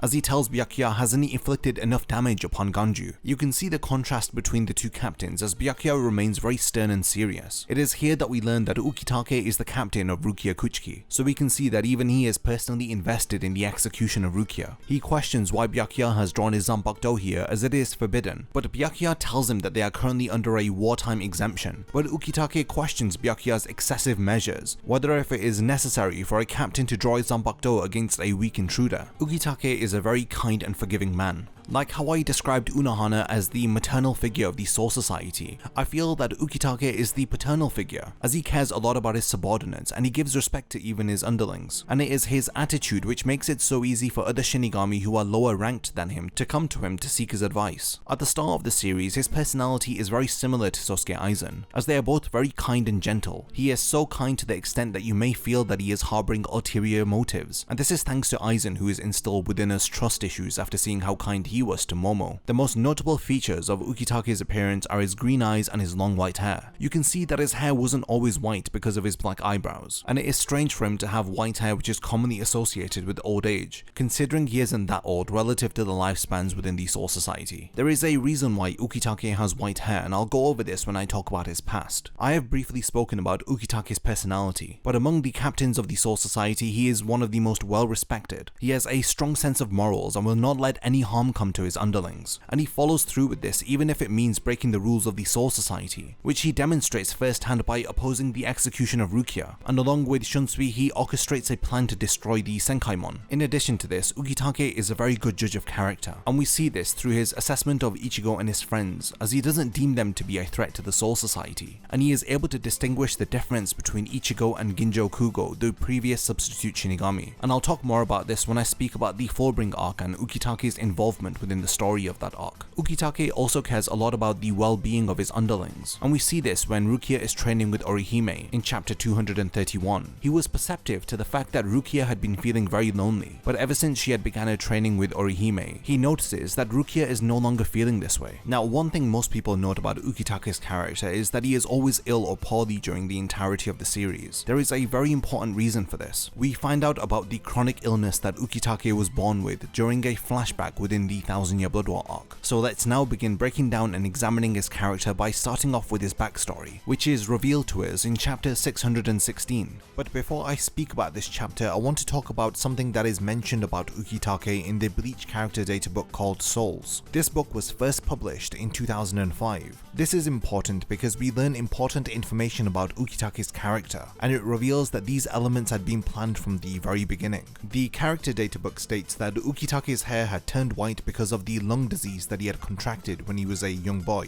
and it is because of his lung disease that he frequently misses captain's meetings, because he is typically receiving medical treatment for his condition. Chapter 616 is titled Mimihagi. During this chapter, we see a flashback where we see people praying to a shrine, calling upon a god called Mimihagi to save their child. It is revealed that this child is the 3-year-old Ukitake. At this very young age, he had been suffering from symptoms from a serious condition called consumption. The hair of a patient turning white is a side effect of this condition. His medical condition was so serious that he was supposed to have died when he was 3 years old. Mimihagi was apparently a god that was worshipped on the outskirts of Rukongai. Ukitake tells the others that divine protection is given to those who offer everything to Mimihagi. The true identity of Mimihagi is that it is the right arm of the Soul King. It had fallen from the heavens a long time ago. Ukitake states that in the past his parents were very superstitious, and after the doctors had given up on Ukitake, they had gone to Mimihagi's shrine. They prayed to the god to offer up Ukitake's lungs, so that in exchange Ukitake's life could be saved. And it is thanks to that prayer that Ukitake became well enough to even become a Soul Reaper and a captain. So this explains why Ukitake was always coughing up blood or generally sick throughout the entirety of the series. Mimihagi had taken over his lungs. We get to learn more about the bond between Mimihagi and Ukitake during the 1000 Year Blood War arc. So in exchange for saving his life, Ukitake had acquired a whole new illness, and this is why he was often bedridden or coughing up blood, and even receiving medical care which would disrupt his duties as a captain. In chapter 155, while Ukitake and Shunsui are facing off against the head captain, we learn that they were one of the first graduates of the Shinigami Academy set up by head captain Yamamoto. They were also among the first people to become captains after graduating. During this time, head captain Yamamoto had taught Ukitake personally. The head captain described Ukitake while he was young as being frail, but he was generous and well respected by others. This led to him being the center of attention, and when it comes to battle, both Shunsui and Ukitake Ukitake are described as being transcendent and nobody could match either of them. Ukitake didn't take his new lease on life for granted. He was ambitious and he trained endlessly, and it is through his dedication that he had become a captain. The head captain even considers Ukitake to be one of his own sons, through the way that he had nurtured his talent. During the Ten Back the Pendulum arc, we see Ukitake at the Shiba residence as he is speaking to Kain. At the time, I'm sure Kain was his seated officer, and he had been requesting for him to become his lieutenant for a very long time, but Kain refuses to be his lieutenant because he believes that there are others who deserve the promotion more than him. Before Rukia had become the lieutenant of the 13th Division, the position had been filled by Kain Shiba. Due to Ukitake's illness preventing him from fulfilling his duties as a captain, Kain had fulfilled Ukitake's duties under his guidance. The bond between Ukitake and Kain Shiba is explained between chapters 134 to 136, which reveal the circumstances that unfolded which eventually led to the death of Kain. Ukitake is present when Kain learns that his wife, who is also the third-seated officer of Ukitake's division, had been killed. Her entire unit was killed by a hollow. When Kain rushes off to get revenge, Ukitake stops him and tells him to calm down because they don't know anything about the enemy. But Kain doesn't want to wait on the combat unit to take out the hollow. Ukitake reveals that they do know some information about the hollow, that the hollow doesn't migrate to other areas as it has set up its nest in a particular location, and it hunts for prey from this location. And Ukitake also knows the location of the hollow, so together along with Rukia they go to the nest of the hollow. Kain requests to Ukitake that he wants to go alone and fight. This makes Ukitake question to himself why didn't he try to stop him. Despite looking concerned, he agrees to his request. Kain appears to have the upper hand until he touches the hollow's tentacle. This activates the ability of the hollow, which destroys Kain's Zanpakuto. Without the use of his Zanpakuto, he battles using his bare hands. When it appears that the hollow has the upper hand, Rukia tries to intervene, but Ukitake stops her. She pleads with her captain that she has to go to save him, but the white-haired captain drops one of his most iconic speeches, as he tells Rukia even if Kain is saved, what will become of his pride? If Rukia were to go to save him, she would only end up killing his pride. And this is where Ukitake tells Rukia that there are two types of battles that Shinigami engage in. The first is a battle to protect life, and the second, the one that Kain is engaging in, is a battle to defend honor. Kain is fighting for the fallen Shinigami that the hollow had killed, and most importantly, he is fighting for the honor of his wife that was killed by the hollow. For the sake of his own honor and what he holds dear to himself, he is fighting against this hollow. This is more than just foolish pride. Despite Ukitake feeling exactly the same way as Rukia, he is restraining himself also, as he is allowing Kain to fight this battle alone. Ukitake completely understood why Kain had requested to fight the hollow on his own when they arrived at its nest. As you know, eventually the hollow does possess Kain. When the possessed Kain tries to attack Rukia, Ukitake defends her. Ukitake is trying to buy some time to think about a way to drag the hollow out of Kain's body. The hollow tells Ukitake, unlike a human possession, a spiritual entity possessing a spirit causes a fusion of the two, which means that the hollow can never be separated from Kain's soul. He tries to taunt Ukitake by saying that he's going to spend the entire night eating Kain's soul from the inside. The experience and maturity of Ukitake results in him making a very difficult decision, as he decides if the hollow cannot be separated from Kain's body, then he will kill both of them. He decides he would rather kill Kain than let the hollow have his body. While he is fighting, Ukitake's illness overwhelms him, and this allows the hollow to strike Ukitake. He tells Rukia that she has to kill him, telling her that the person that she is facing off against is not Kain anymore. Ukitake watches as Kain regains control of his body and impales himself onto Rukia's Zanpakuto. The compassionate and caring captain watches both Rukia and Kain as Kain shares his final words with her. Kain thanks Ukitake for allowing him to fight the hollow. Ukitake is speechless as he witnesses his lieutenant's dying breath.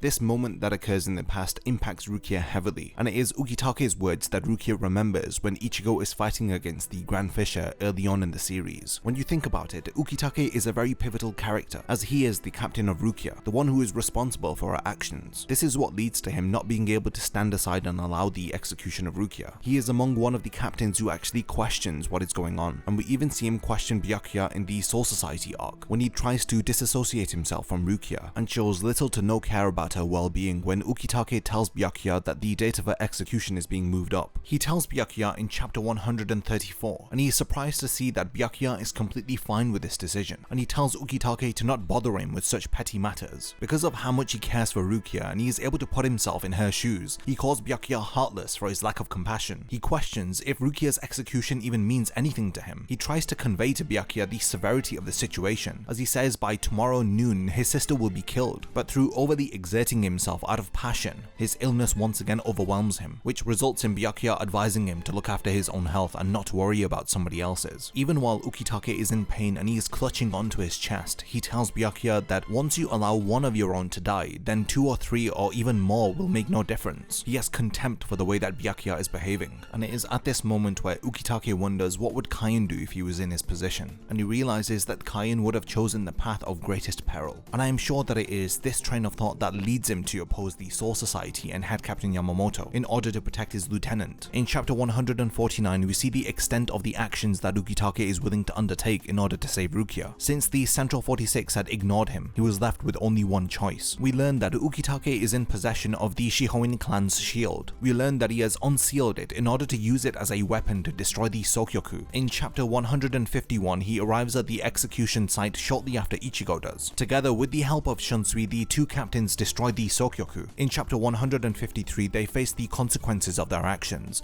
as Head Captain Yamamoto confronts the 2 of them. He describes Ukitake and Shunsui as captains who have dishonored their position. Shunsui knows that fighting Head Captain Yamamoto is futile, so he tries to run away from him. As expected, the Head Captain catches up to the 2 of them. He tells Ukitake and Shunsui that it is a pity that they have gone against the Soul Society, as the Head Captain is left with no choice but to eliminate them. Ukitake tries to reason with the Head Captain, but he tells him that there is nothing left to discuss. The only option that is left for both Ukitake and Shunsui is to draw their Zanpakuto. The Head Captain is disappointed that the 2 of them have not released their Zanpakuto. They try to reason with the Head Captain, but he reminds them that he raised them in order to not disrupt the peace. But they reply that it was the Head Captain who had told them to fight for justice. Ukitake even mentions that it was the Head Captain who had urged them to get stronger for the sake of justice. Much to the frustration of Ukitake, the Head Captain is stuck in his stubborn old ways, as he states that a personal justice does not supersede the justice of the Soul Society as a whole. This response angers Ukitake, as you can tell that he isn't the type to just blindly follow the rules. What is another interesting point is you can see the contrasting dynamic between Shunsui and Ukitake's character. Shunsui is still visibly calm and laid back while he is engaging in conversation with the Head Captain, while Ukitake is visibly frustrated. He is straining himself in order to get his point across. You can see this through how he is raising his voice in opposition against the Head Captain. But one thing is for certain, when the Head Captain releases his Zanpakuto, both Shunsui and Ukitake react with shock. Ukitake wonders to himself how long has it been since he had seen the Head Captain in this battle stance. They are left with no choice but to release their own Zanpakuto against the Head Captain. Ukitake is the first to release his Zanpakuto, as we see his Shikai in chapter 156. We learn that there are 2 elements to his Zanpakuto, as he states, "Waves become my shield, lightning become my blade." Having activated his Shikai, we see that Ukitake is also a dual Zanpakuto wielder. We learn that Ukitake and Shunsui Zanpakuto are the only dual-bladed Zanpakuto within the entire history of the Soul Society. After all 3 of them have released their Zanpakuto, they once again charge at each other, which results in a large-scale explosion. Prior to them clashing, you can once again examine the facial expressions of Ukitake, Shunsui, and the Head Captain. The Head Captain looks stern and stubborn, while Shunsui visibly looks calm and laid back. With his crossed eyebrows, Ukitake focuses his gaze onto the Head Captain, not underestimating his opponent even for a second. This is a battle that occurs between 3 of the strongest Shinigami within the Soul Society, and it is a shame that it happens off-screen, as we only cut back to their fight when Isane reveals to the entirety of the Soul Society that Aizen is still alive, in chapter 172. Like all of you, I would have loved to see the 3 of them showcasing their abilities, and in particular Ukitake, considering that we don't really see him engage in any other major battles throughout the entirety of the story. But I will talk more about this point later on in the video, when I explain why I believe that his character had a lot of wasted potential. In chapter 178, after Aizen has revealed his true intentions and he is escaping, Ukitake voices his opposition against him. He questions the motive behind his actions. How far has he fallen in his pursuit to seek greater heights? Aizen tells him not to kid himself, because he intends to dethrone the Soul King and to stand atop of the heavens as the new ruler of reality. He firmly relays his motive to Ukitake, and what is interesting now that we have hindsight is that Aizen is speaking about dethroning the Soul King to Ukitake, who has a piece of the Soul King within himself. It is moments like this that make me think that Kubo had planned a lot of the story beforehand. Why is it that Ukitake's character is the one who challenges Aizen to learn about his motive, the one who has a piece of the Soul King within himself? Aizen intends to replace the Soul King, while Ukitake had sacrificed his life in the 1000-year Blood War arc to become the new Soul King in order to restore balance to reality, as Yhwach had just killed the Soul King. We next see Ukitake in chapter 181 in a very brief moment, where he hands over to Ichigo a substitute Shinigami badge. Ukitake Ukitake had given it to Ichigo and told him to keep it close to him because it will be useful in various different circumstances. The badge will allow Ichigo to transform into a Shinigami without relying on any other means. While he is explaining the purpose of the badge, Uryu is seen to be thinking, and he questions whether if he is overthinking this, and it is a small detail which hints at the Fullbring arc, where it is revealed that the substitute Shinigami badge is indeed a tracking and surveillance device which the Soul Society uses to monitor individuals. And through this small panel where we see Uryu contemplating to himself and questioning if he is overthinking it, you can see that he is making the logical assumption that it is a tracking or surveillance device. And it is even more obvious after you have read the entirety of the story and you come back to read this moment. Ukitake's involvement in the Soul Society arc was very refreshing in my opinion. When Ichigo and the others were encountering various different members of the Gotei 13, each one of them was very hostile towards them, but it is Ukitake who actually stands up and protects Hanataro and Ganju against Byakuya, and we quickly learn that Ukitake is actually in opposition to the execution of Rukia, and it gives us some hope that there are at least some captains within the Soul Society that don't agree with Rukia's execution. After Aizen's betrayal, we learn that Ukitake had been investigating the Great Archive of the Soul Society and he made a discovery. He discovered that a lot of literature related to the Hokyoku had been accessed, but he had also found that Aizen had accessed documents that were unrelated to the Hokyoku. As you know, Aizen had been looking up information about the Oken, the key to the Soul King's palace. In chapter 230, we see Ukitake watching Orihime and Rukia train, and he expresses how he is happy for Rukia that she has found herself a new friend. Hisagi, who has joined him, questions if it is okay that she has become friends with a human, but the kind-hearted Ukitake tells him not to say that. Ukitake values the concept of friendship even if it is between individuals who live in completely different worlds. He even says something really surprising, as he states that Ichigo and his friends may one day become Shinigami once they reach the Soul Society. In chapter 315, we see that Ukitake is among the other captains who have arrived at Fate Karakura Town in order to stop Aizen. During this portion of the arc, he teams up with Shunsui in order to fight against Stark and Lilinette. In chapter 335, Ukitake is meditating as he takes a backseat, allowing Shunsui to fight Stark. He has no interest in fighting against Lilinette. Lilinette offers to fight Ukitake, but he refuses. This is because he considers her as a child and thinks that she shouldn't even be here. Even if her actual age exceeds that of a child's, he just can't bring himself to fight somebody who appears as a child. He is slightly condescending to her as he tells her that she should be home playing with her dolls. This only aggravates Lilinette, as she now wants to make Ukitake fight with her. Lilinette has a very futile attempt at trying to attack Ukitake, and he disappointingly just blocks her attacks. He ends up using a Kido spell in order to bind her, to which she releases a Sero. The very unamused Ukitake says that he has seen hundreds of different Seros, and in comparison, Lily's Sero is very underdeveloped. It is not even comparable to the Sero that is released by a Menos. Through the expression in his eyes, you can see that he has concern and compassion even for his enemy, as he pleads with Lilinette just to go home, because he cannot stand fighting her anymore. Ukitake is the only person who would have enough patience to entertain a weak enemy like Lilinette. He steals her Zanpakuto and repeatedly pushes her back whenever she tries to take it back off of him. He even starts to have some fun as he begins to encourage her and push her to put her heart into her attacks and her battle cry. It is very funny and entertaining to look at the absolute difference between these two opponents and how Ukitake is entertaining her. It really demonstrates the kind-hearted nature of Ukitake, who has no issue with being friendly to even his enemy. Stark ends up calling back Lilinette and merges with her in order to reveal his released form called Los Lobos. Ukitake watches on in surprise as he witnesses this transformation. In chapter 362 and for the rest of the battle against Stark, we finally get to see Ukitake's Zanpakuto and its abilities. He activates his Shikai and he stands in front of Shunsui as he defends him against several different Seros that Stark fires towards him. We learn that Ukitake's Zanpakuto is able to mirror an opponent's attack and fire it back at them. The mirroring ability of Ukitake's Zanpakuto confuses Stark as he starts to think that Ukitake had just fired a Sero towards him. He justifies assisting Shunsui by saying that his abilities are more effective against an enemy like Stark. Out of curiosity, Stark fires another Sero towards Ukitake as he wants to know how his abilities work. He does this repeatedly as we see Ukitake's Zanpakuto absorb Stark's Seros and fire them right back at him. Stark quickly discerns how Ukitake's Zanpakuto works. Not only does it absorb and mirror back an individual's attack, the 5 talismans that are hanging from the Zanpakuto adjust the velocity and the pressure of the redirected attack, thus making it difficult for the enemy to evade the reflection. Stark states to Ukitake that despite his appearance, which I'm guessing is that of a very kind-hearted individual, he has a very nasty ability. Stark then assumes that Ukitake's Zanpakuto must have a limit as to how many attacks that it can absorb and fire back. But while they are discussing the limit midst of Ukitake's zanbakudo, they are interrupted by Shunsui, who tries to behead Stark from behind. Ukitake's involvement during the fake Karakura Town arc is cut short in chapter 364. After Wonder White arrives on the battlefield, the Arrancar completely impales Ukitake from behind. He is practically robbed from being involved in any more of the fighting as he falls to the city below, and we don't really see him until after Aizen has been captured. In chapter 423, it is revealed that Ukitake is still alive and well, as he eavesdrops on the head captain scolding Kenpachi, Byakuya and Shunsui for losing their captain's robes. During the Fullbring arc, some information about Ukitake's character is revealed. In chapter 474, Ginjo reveals to Ichigo the true purpose of the substitute Shinigami badge. He reminds him that when Ichigo was given the badge, he was told by Ukitake that when a substitute Shinigami is deemed to be beneficial to the Soul Society, they are given that badge. But Ginjo reveals to him that this is a lie. Uryu follows up from his contemplation that he had been doing so many chapters ago and states that this is what he had assumed when Ichigo had first told them about the badge.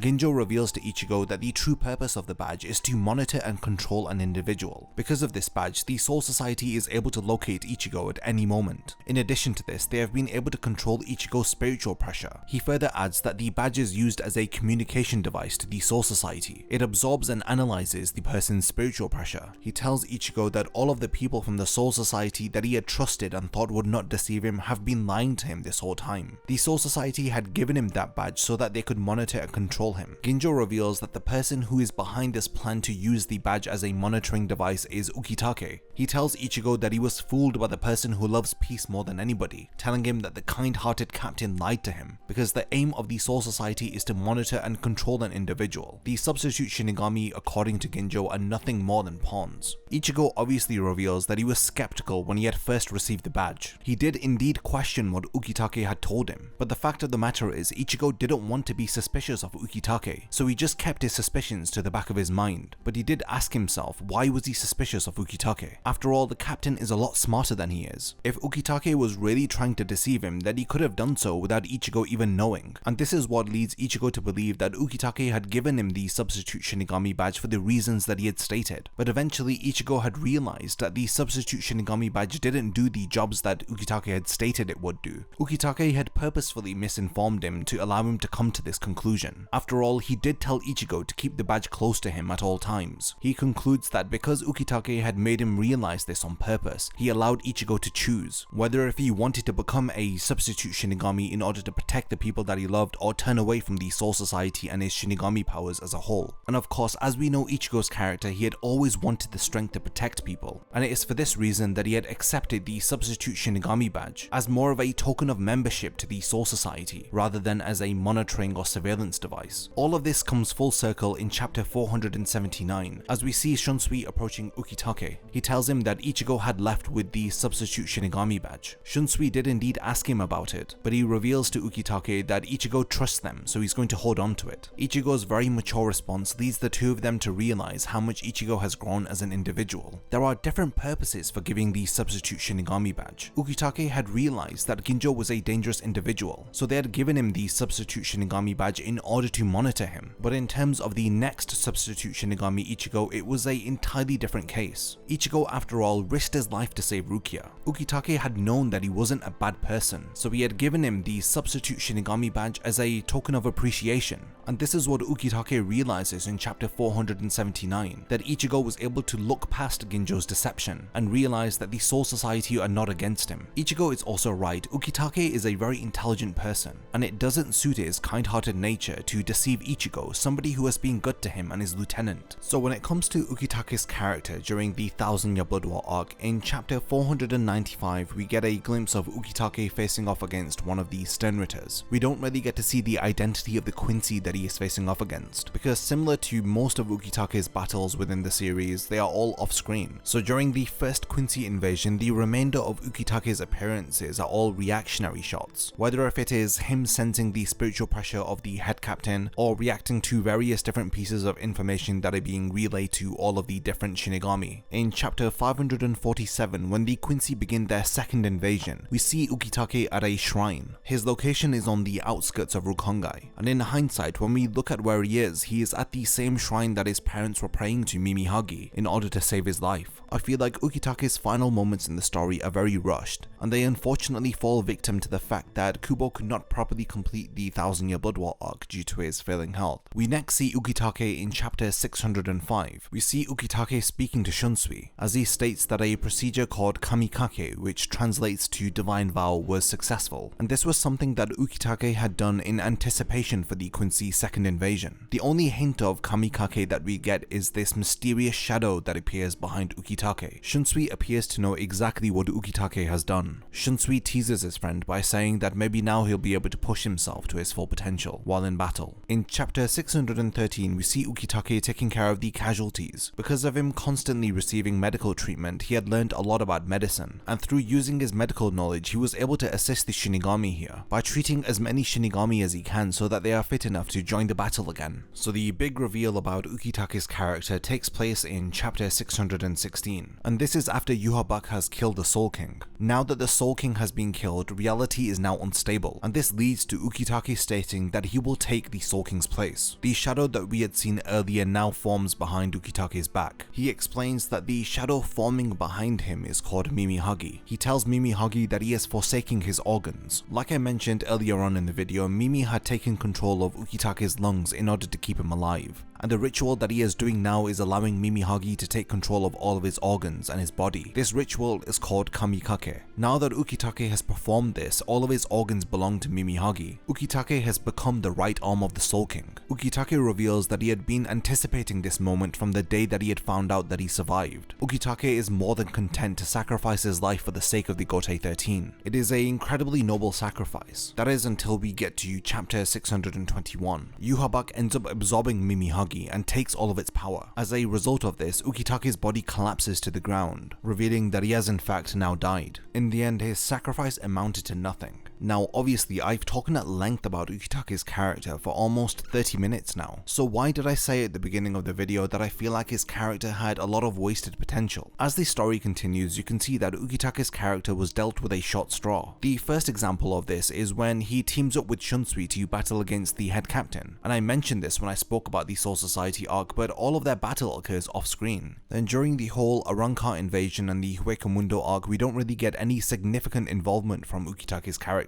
That is until the Fate Karakura Town arc, where he is made to battle against Lily Net. And of course this isn't a serious battle. When he eventually does take part in the battle against Stark, it is really interesting and I wanted it to continue. But then out of nowhere Wonderwise appears and Ukitake is out of commission until Aizen has been defeated. I feel like there was a real opportunity to have Ukitake showcase more of his abilities against Stark. I wouldn't have even cared if he was knocked out by one hit from Wonderwise, but only if we had seen more of him engaging in battle. In the very chapter that Ukitake was knocked out, the Vizards appeared at the very end of it, so I feel like some characters had to be gotten rid of so that the spotlight could be on the Vizards too. Of course, Ukitake does have some involvement in the Fullbring arc, which is really interesting and gives a little bit more backstory, but again, he wasn't one of the Shinigami who had come to the world of the living to fight against one of the Fullbringers. So during the 1000-Year Blood War arc, I don't think things get any better for his character. During the first Quincy invasion, his entire battle takes place off screen, and we don't really know which Quincy he is fighting against. And then during the time between the first Quincy invasion and the second Quincy invasion, Ukitake goes to the shrine in Rukongai in order to activate Kamikake, and we don't really get to see his character for a long stretch of time. And of course, like I said, we get this big reveal about Ukitake's character in chapter 616, but unfortunately even Ukitake's final dying breath amounts to nothing. He tries to replace the Soul King, but his efforts are in vain, and at the end of Bleach, what is left of Ukitake's character but a gravestone? I think that it is unfortunate that we didn't see Ukitake take part in a proper battle. We only got a glimpse of his Shikai, and thanks to his battle against Stark, we actually learnt about the ability of his Shikai, but as far as his Bankai is concerned, we never got to see it. The strength and full potential of Ukitake was hyped during the Soul Society arc, when Shunsui and Ukitake were fighting against the head captain, but none of this potential was actualized. There were two routes that the story could have gone: by the final arc, Ukitake actually getting better again, or the second option, his death actually amounting to something. Ukitake was not a small character in my opinion, and I feel like his character deserves a lot more justice, and it is for this reason that I believe that Ukitake's character will be expanded upon in the anime adaptation of the 1000-Year Blood War arc. If anything, I would love to have more screen time with this character. because most or if not all of his battles occur off screen, and whenever the action is about to get going, Ukitake's character is just thrown to the side. I did say at the start of the video, I don't want people to think that I constantly praise Bleach without having any criticisms. I've mentioned it in the Rise of Bleach video and the Ruined Reputation Bleach video. I do have my personal issues with the series, and Ukitake's character is one of them. Bleach is not perfect, but what series really is? Like I said, it is unfortunate that his character was dealt a short straw, and that he was frankly missing in the 1000 Year Blood War arc. But the negative aspects aside, when it comes to his character, there is clearly a lot to discuss. I believe that this video has extensively covered the character of Ukitake. If you feel like I have actually forgotten to mention anything, or you disagree with any of my takes, then let me know by leaving a comment under this video. If you enjoy my content, then you can support my channel through Patreon for as little as $1 a month, or even through YouTube by becoming a channel member. You will gain access to exclusive channel perks and a Discord server which I frequently use. So become a member of my Zero Division and be the first to know about my upcoming videos. And once again, thank you for sticking around till the end of the video, and whatever you contribute will mean a lot to me.